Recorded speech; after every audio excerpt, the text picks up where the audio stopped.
Hey guys, welcome back. Want to bring you up to speed on some things, tell you some things I'm dealing with, what I'm doing for that, because I think that's always a good example to say, hey, I'm going through this. This is what I'm doing. This is what helps if these things go on. Because even though so much this is a way of life for me, I still have to use these things. I still have things that come up and go on, like when I was sick before, back in January, things like that. So with everything I have going on, the move, my house is in absolute chaos because of the packing and the moving. Certain things have to be left out because I need it between now and then. You know how it goes if you've ever moved. I have the things going on with my mom, which I want to give a tad update. Thank all of you for your prayers.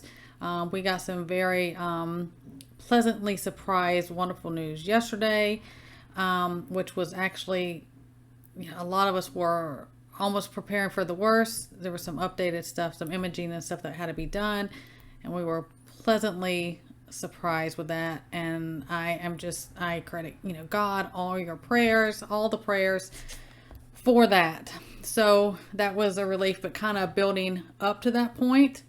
We were, several of us, we were just kind of preparing ourselves because this is just, if you've been through anything like this, had a family member, that's just how this kind of goes sometimes.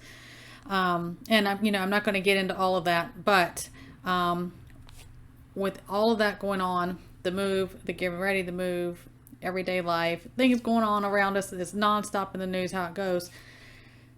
I always say all the time, we are human, we are in our flesh, and it can be overwhelming sometimes, and not even. It does, sometimes you may not even realize things feel overwhelming or things going on. And I started noticing when I could not, and now my brain, I've talked about this before, it kind of goes all the time. It doesn't ever shut off. I'm constantly, thinking, planning, praying, meditating, on and on and on, scanning my surroundings, taking things in. I'm a people watcher.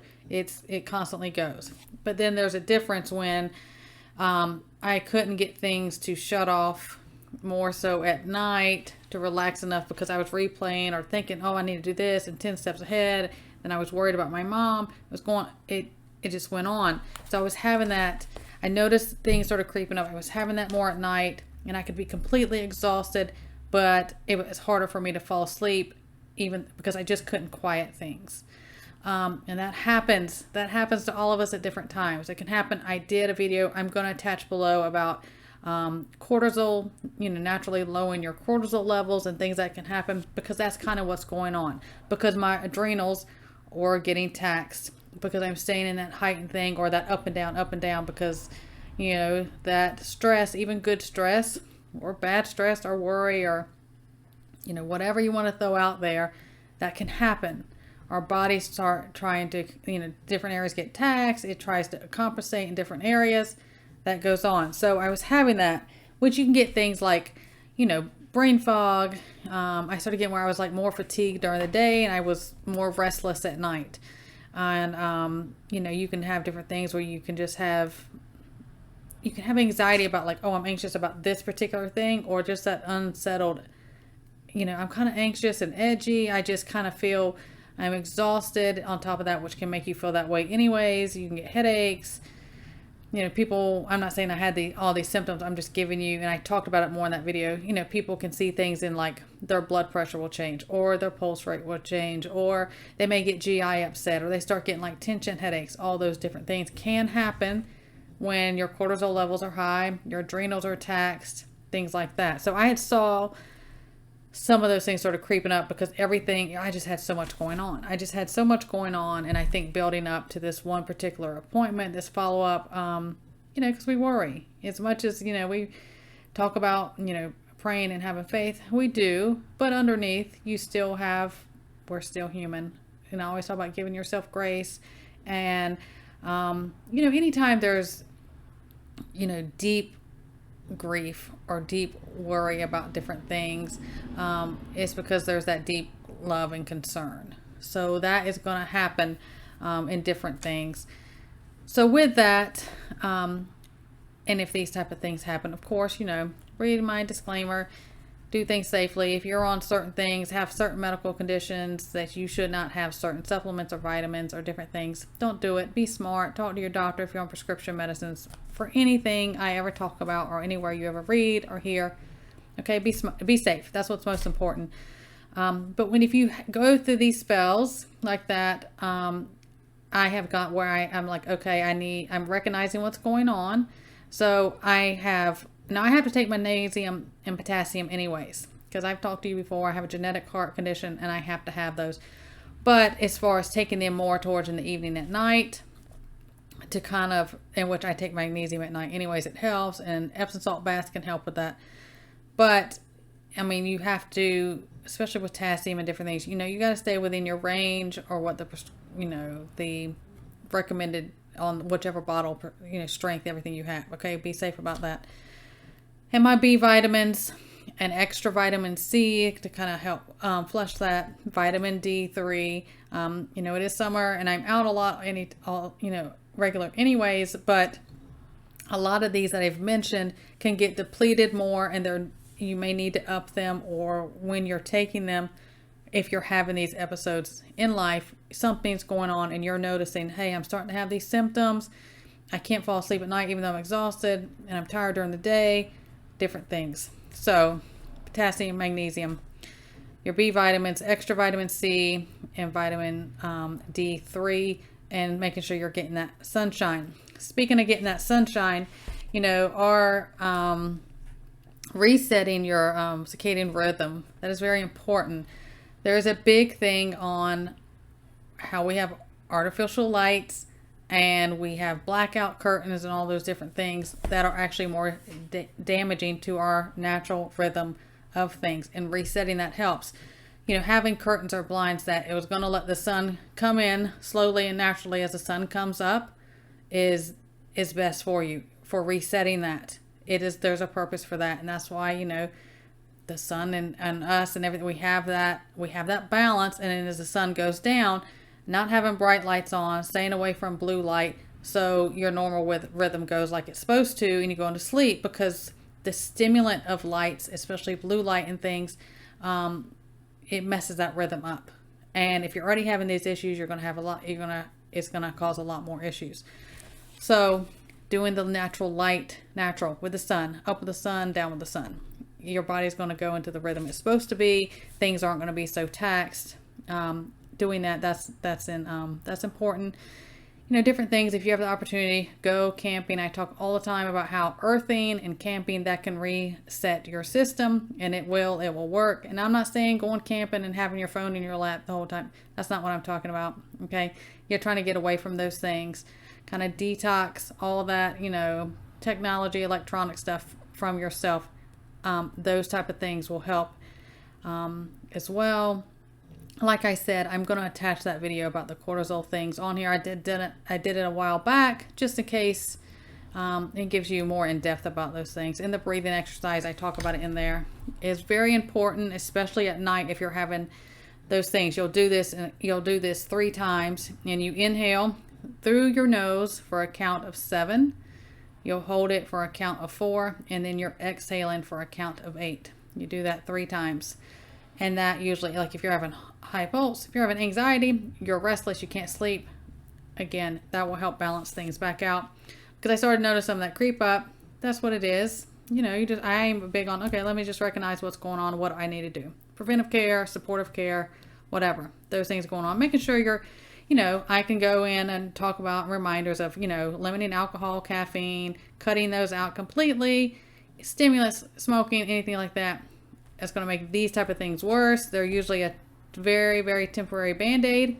People start having these symptoms. They use one of those Band-Aids, and then it keeps getting worse, and it keeps getting worse, and they keep upping those things. That's how those type of things work. So I want to talk to you about that because I noticed it in myself. But there was another thing I want to bring on, because little things here and there I'll bring out, especially as I'm packing and things going, I'm like, oh, I should be a reminder of things for your kind of medical preps and things to kind of educate and help yourself along. Remember, I always say, do those things now. Don't wait until you're forced to do them. And one of them, first aid, shift situations, everything. Now, again, read my disclaimer, do things safe, but these are practice things. You can buy these suture practice kits. And I want to show you what's in them. If you've never done this, you know, doing these things now, because it comes with a little practice thing. If you're doing these things now, not when you're forced to do it, you will be a lot calmer. And if you're the one that's having to take care of something, if you're calm, they're calm. If we get excited, everyone else gets excited. So we try to master that calm, which also goes with this thing with the cortisol, high cortisol levels, taxed adrenals. You know, because when your adrenal starts getting taxed and everything, you're more jumpy. Like little things will startle you more than it would, or stress you more than it would. And that's when you know, when you start seeing those symptoms, those type of things creep up, you're like, well, you know, why am I so jumpy? Or why am I so upset about something that's so simple that wasn't normal? Your adrenals are taxed. Get on that. Don't let it get to it so bad. As soon as you start seeing those things, fix it. So moving forward with this, these kits, it has on here on the back everything that is included. And one of them, because this is a practice kit, it comes with these little, and it feels, you know, like fleshy. So it has different types. If you had different type of wounds, you can practice on and do these over and over, because it has you know, different types of sutures. And do not open these, do not, unless you're going to use it for practice, or don't ever expose your stuff, you know, if it's sterile now. But it has little, you're not going to see this on here, but it has different areas of the body, because different areas of your body, different skin types, say it's on your face, first if it was on somebody's leg, your suture type of things are going to be different. It's going to tell you on here the size, face, you know, face, lips, scalp, chest, abdomen, limbs, hands, nail beds, it goes on. And then it gives you instruction, written and visual instruction on how to do certain sutures for different things. Those things are important, and hear me out when I'm saying this.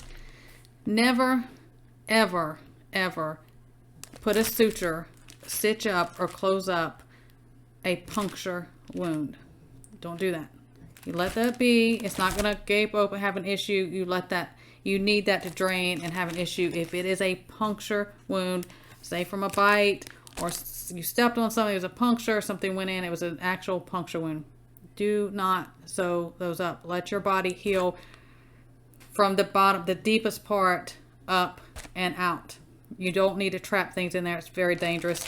I've talked about several books. This is one of them. This is just because I happened to grab it because it was sitting here.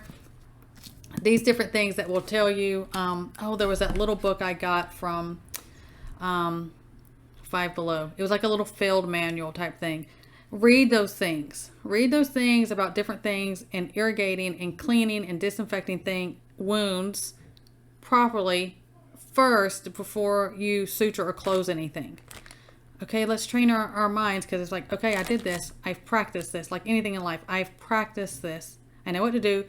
I'm in a situation. Somebody needs help. I have to do this. What is my first step? You practice those things over and over. These are great little kits. If you've never done, especially if you've never done anything like that. You know, I have, but somebody in my family, they are not, you know, medical. I need somebody to work on me if they have to. These type of little things, I'll show you different things, and you can reuse these. You cut them out, because it comes with a little kit that, you know, comes with all these different type of equipment. It has instruction, different things in there. Again, knowing how to use these things.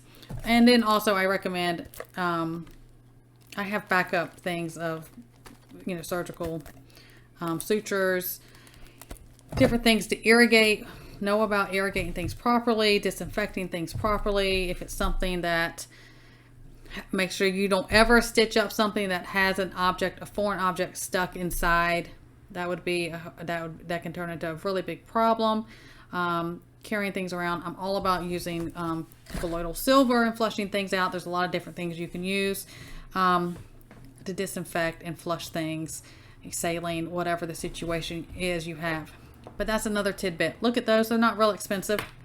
Have them on hand. Again, I'm all about practicing these things now. It's part of being prepared, and it helps us be calmer than when we're forced to use it, like anything else we talk about doing. So those are just some little tidbits I wanted to share with you today. I hope it's helpful to you guys. Everyone stay well, God bless, and I will see you next time.